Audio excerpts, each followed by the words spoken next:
Welcome to our first Community Connections. I'm very pleased to introduce you to Donna Genora. She's the Vice President of Tax Accounting here at Black Hills Energy in Rapid City. She has quite the diverse background and has moved around several times, so we hope that you'll be able to glean information from her about networking, how to get connected into a new community, and just what she thinks about and values in leadership from her past experience. So with that, we'll go ahead and get started. Donna, thank you for joining us. Oh, my pleasure. Would you just tell us a little bit about yourself and your story? How did you end up here in Rapid City, and what have you experienced in the past so far? Yeah, well, I'll answer the first question. How did I get to Rapid City? So I was working in North Dakota, Bismarck, North Dakota for MDU, right? So Montana Dakota Utilities. And we were, the two companies, Black Hills Energy and MDU, were competing to purchase OneSource. And you guys won out. And MDU was really quite disappointed and really thought that they had a good chance of getting it. And so when I got a phone call from a recruiter and this opportunity came, I initially did it because, I was very content and happy there, but you guys won. And so I thought, well, I need to talk to them. So that's really how I got here, right? And which is similar with a lot of my changes. Is it's usually a learning opportunity, something, a way to grow and develop and things like that. So anyhow, that's my story. And I came here and loved it and accepted the offer when it came. And once you got into your career, where did you focus? How did you climb the ladder, so to say? Yeah. How did you achieve your success? I just owned it, right? First I was at KPMG, right? And whatever's happening in the economy at the time somewhat affects your opportunities. And I wanted my CPA license. So again, goal, right? I wanted my CPA license. I understood what that meant. And I wanted one that wasn't restricted just to tax. So what happened is I got hired into tax. And I picked that because I love the people, and it actually fit my lifestyle. I had a family, so you had an office to go to every day. For audit, you would go other places, which was very different. I thought for sure I'd be a corporate controller. Like, that's what I wanted to be when I grew up. And so I went into tax and I loved it. So that was the good part. And I needed a home base because that matched my personal life. And so I wasn't sacrificing my dream. I just had a new opportunity that I didn't know that was available to me. And so that's why I took that. But I still wanted my CPA license, and to get my CPA license and not be restricted just to tax, just in case, right? I want flexibility, that I needed 2 years of audit. And so I left that firm because they were saying, hey, just go get licensed in Colorado, because to be a manager, you had to have your CPA license. And if I went to Colorado, you don't need any audit. And I'm like, but I didn't feel like I would be good at my job if I didn't truly understand GAAP, right? So, you might understand that with an accounting background, other people may not, but I was always looking ahead, That's how I developed myself. Is this going to give me one opportunity? Is this going to give me 5 opportunities? I always want 5 opportunities. Absolutely. Right? I had someone mentor me one time, and he said, ask for what you want. Always ask for what you need. And if they're not going to give it to you, be ready to walk away. And so I really took that to heart. I'm always developing myself. I'll never, especially, if you want to keep your integrity and be able to sleep at night, if I need to walk away, I can walk away. And so that's how, I don't know, maybe it's a little like, risk management on a personal level, but it really, gave me motivation to always develop myself. Like, for example, I tell people now that I mentor is, hey, if you want to grow, create capacity, right? Create space. So when the opportunity comes, you can. Can you explain that for our teams? What do you mean by create capacity? Yeah. So I have a philosophy where so if someone's working for me, right, it could be, or multiple people, I develop them so they can do my job, right? And so people don't want to do that because they think, well, that's job security. I think it's the opposite. If I'm developing a strong team, under me, I don't know. Generally, people are good people. There, some have ulterior motives. They might be really, motivated to step over you. Let them go. No big deal. Let them step over you and go do their thing.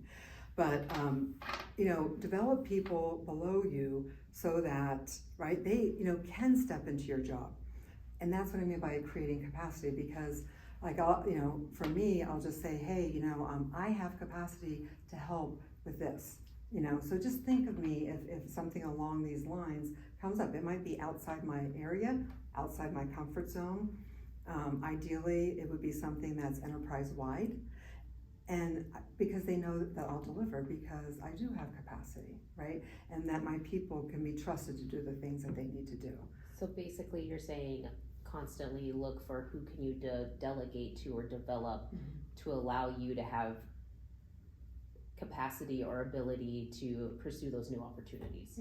Yeah, the most valuable thing we all have is time, right? Yeah. And so how do I create space in my time? And it's not that, old school, so to speak, is my desk is messy, that means I'm busy, right? No, right? It's an illusion. It means you're unorganized. And people walk in your office, and what you're doing is you're putting a barrier up that says, hey, I'm busy, right? And so if someone wants help in another area or an opportunity for you, they're going to hesitate when they walk in, right? So you can do that through your desk. You could do it through the words you use. So, yeah.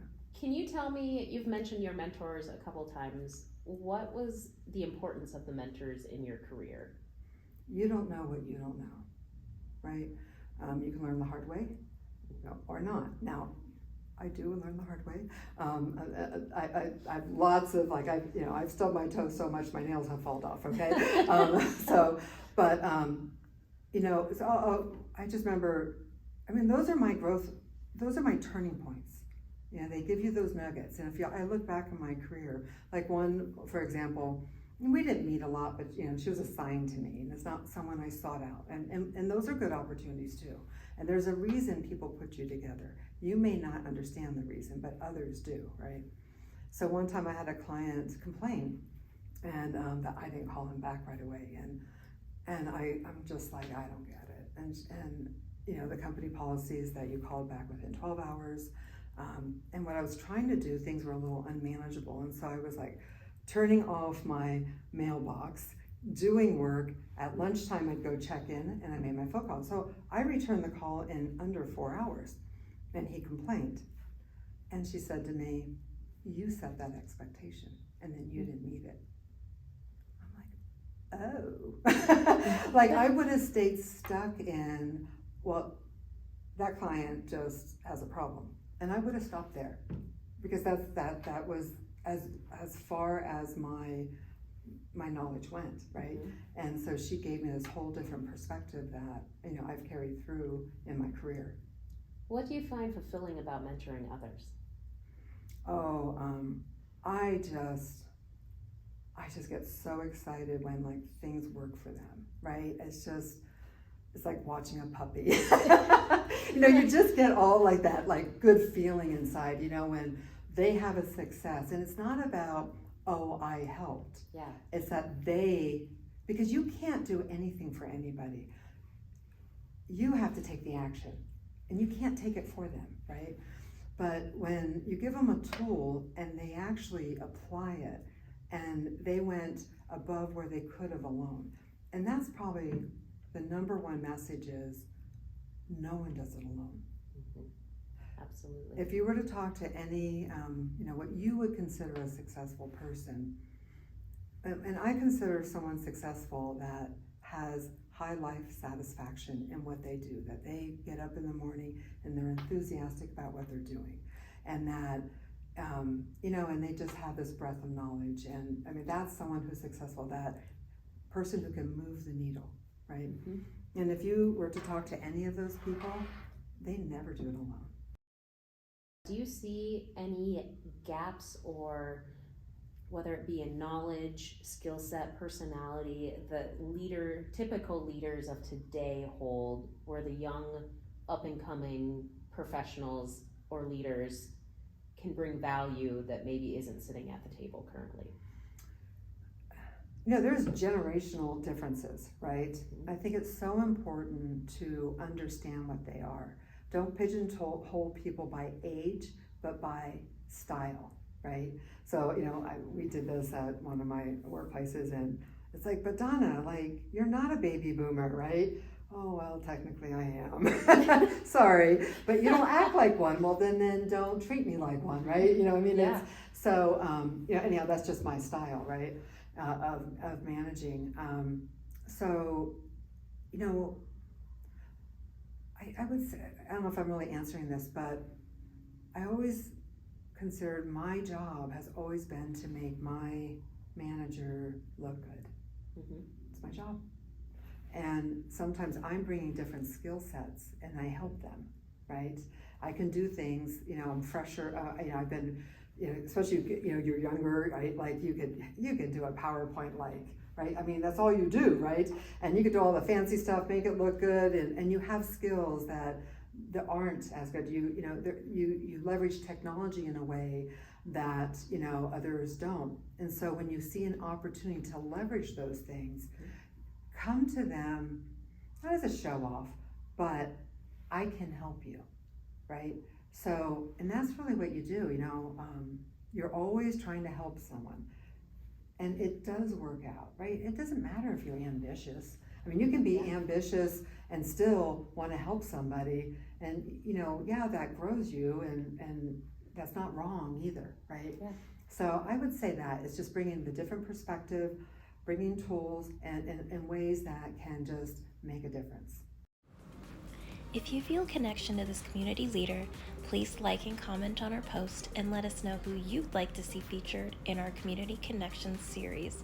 We'll draw a small group of people who will win an exclusive opportunity to visit and connect even further with Donna over coffee or cocktails.